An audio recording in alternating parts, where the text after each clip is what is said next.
हमारा जो आधिकारिक एडजस्टमेंट का जो एक इंफॉर्मेशन आपको देना था, हम लोग मिलके दिए थे। उसी प्रेस कॉन्फ्रेंस में मैंने एक उल्लेख किया था कि जनता दल यू और लोक जनशक्ति पार्टी रामविलास से भी हमारा बात हो चुका है और समय आने पर आप लोगों को आधिकारिक सूचना दिया जाएगा। आज हमारे लिए ये परम हर्ष की बात है कि श्री अरुण भारती जी हमारे कार्यालय में आए। श्री प्रधान जी जो लोक जनशक्ति पार्टी की अध्यक्ष है झारखंड प्रदेश की, वो भी हमारे कार्यालय में आए और हम लोग मिल के चुनाव लड़ने का जो हमारे साझा घोषणा है वो भी भारती जी ने आप लोग का सामने रखा। चुनाव तो हम एक साथ लड़ूंगा, सरकार भी एनडीए बनाएगा। सरकार बनाने का पहले और सरकार बनाने का बाद भी हम लोग जो एनडीए का जो कैरेक्टर है, एनडीए का जो चरित्र है, वही हम लोग लेके आगे बढ़ूंगा।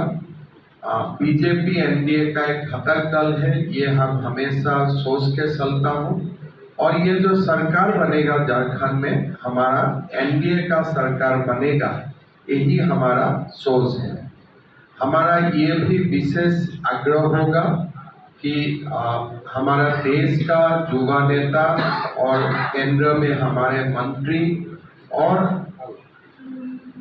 हमारे देश का बहुत एक जो बड़ा वर्ग है युवा शक्ति, उनका प्रेरणा की प्रतीक श्री चिराग पासवान जी भी चुनाव का प्रचार अभियान में आएंगे, एनडीए के लिए जोर तोड़ प्रसार करेंगे और जो सीट लोक जनशक्ति पार्टी लड़ेगा वहां में भी प्रसार करेगा और जहां में बीजेपी और जनता दल यू या आजसू का प्रत्याशी रहेगा वहां में भी श्री चिराग पासवान जी आके हमारे लिए कैंपेन करेगा।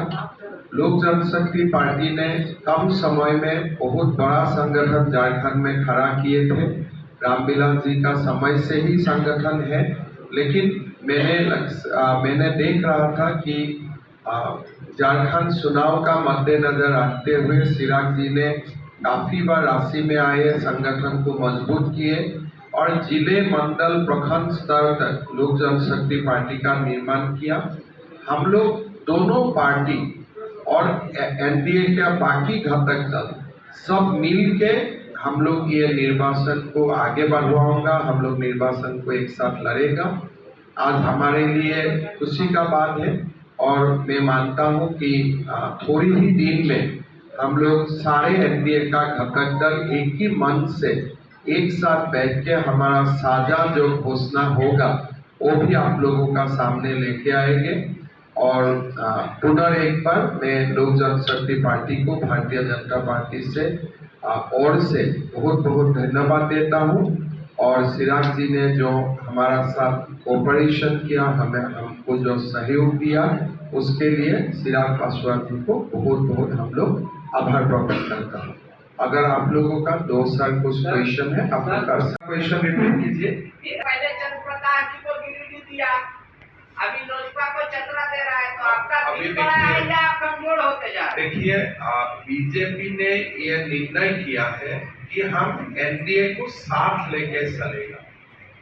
इसीलिए जब एनडीए का प्लेटफॉर्म से आपको ये देखना पड़ेगा कि काल अगर चिराग जी और नड्डा जी दोनों एक साथ कैंपेन करेगा, एनडीए आपको मजबूत लगेगा कि एनडीए को आपको वीक लगेगा, ये सिद्धांत तो आपको ही लेना है।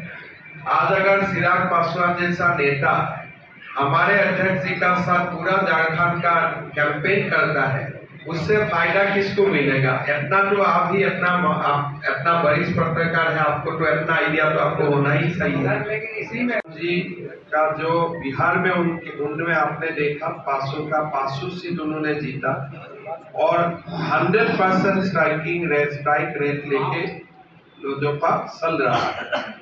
और जहां तक उम्मीदवार का बातें हैं, मेरा मानना है लोक जनशक्ति पार्टी उम्मीदवार खुद ही तैयार करेगा और जीतने वाला उम्मीदवार तैयार करेगा।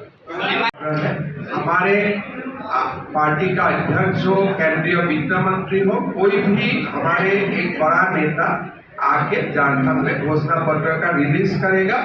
उनका साथ साथ हम आजसू, जनता दल यू, लोजपा और हम लोग का भी एक कॉमन डिक्लेरेशन रहेगा। उसी में फंसा हुआ है, आपको चुनाव का लीज मिल जाएगा। अरे आप चुनाव का लीज अगर आज मिलते हैं, काल आप पब्लिसिटी करेगा, काल मिलेंगे तो परसों करेगा। ये लगता है आप कंफ्यूज है अभी तक। हम कहीं में कंफ्यूज नहीं है। काल भी मैंने बताया, ये नेशनल पॉलिटिकल पार्टी है। महाराष्ट्र और झारखंड का चुनाव का लीज हमको एक साथ छोड़ना है। एक साथ तिथि है, हम एक साथ लिस्ट को छोड़ना है। अगर एक प्रदेश को आगे लिस्ट चला जाएगा, महाराष्ट्र का जाने लिस्ट यही पूछेगा कि झारखंड में तो आपने सूची दे दिया, महाराष्ट्र में क्यों डिले हो रहा है। तो दोनों एक साथ लिस्ट आ जाएगा। लेकिन हमारे जो कैंडिडेट है उनको सबको मालूम है अभी कैंडिडेट कौन है। लेकिन एक बात मैं बोलता हूँ, संविधान खत्म करने का बाद अमेरिका में कोई किसने बोला ST SC रिजर्वेशन देश में खत्म होगा? ये राहुल गांधी ने बोला कि मोदी जी ने बोला? आज राहुल गांधी को आपका साथ पत्रकार वार्ता किया कि नहीं मेरा मालूम नहीं है, नहीं किया तो दुख का बात है, लेकिन करना चाहिए था। आप लोग उनको पूछिए कि अमेरिका में जाके आप शेड्यूल ट्राइब और शेड्यूल कास्ट का रिजर्वेशन खत्म होने का बाद आपने क्यों किए थे? और आज देश का कोई नेता नहीं बोलते। चंडीगढ़ में भी प्रधानमंत्री जी ने बोला कि हजारीबाग में भी प्रधानमंत्री जी ने बोला कि मोदी होते हुए आरक्षण कोई भी खत्म नहीं करेगा। आज संविधान का सबसे बड़ा जो अटैक कर रहा है वो तो राहुल गांधी कर रहा है। ST SC रिजर्वेशन का खत्म करने का बात करते हुए आज अगर शेड्यूल कास्ट और आदिवासी का कोई एक पार्टी दुश्मन है, वो पार्टी का नाम कांग्रेस है। और झारखंड आंदोलन का विरोध कौन किया? झारखंड आंदोलन में आंदोलनकारियों को गोली किसने मारा? और झारखंड का इतिहास देखिए, देश का आदिवासी प्रदेश जब झारखंड बनने जा रहा था, उस समय आदिवासियों का ऊपर, आंदोलनकारियों का ऊपर गोली किसने चलाई? कांग्रेस का इतिहास देखिए। और कांग्रेस झारखंड का भूमि में आना ही नहीं चाहिए। जो लालू यादव का पार्टी और कांग्रेस पार्टी दोनों का तो झारखंड में राजनीति करने का अधिकार नहीं है, जो झारखंड प्रदेश का विरोध किए।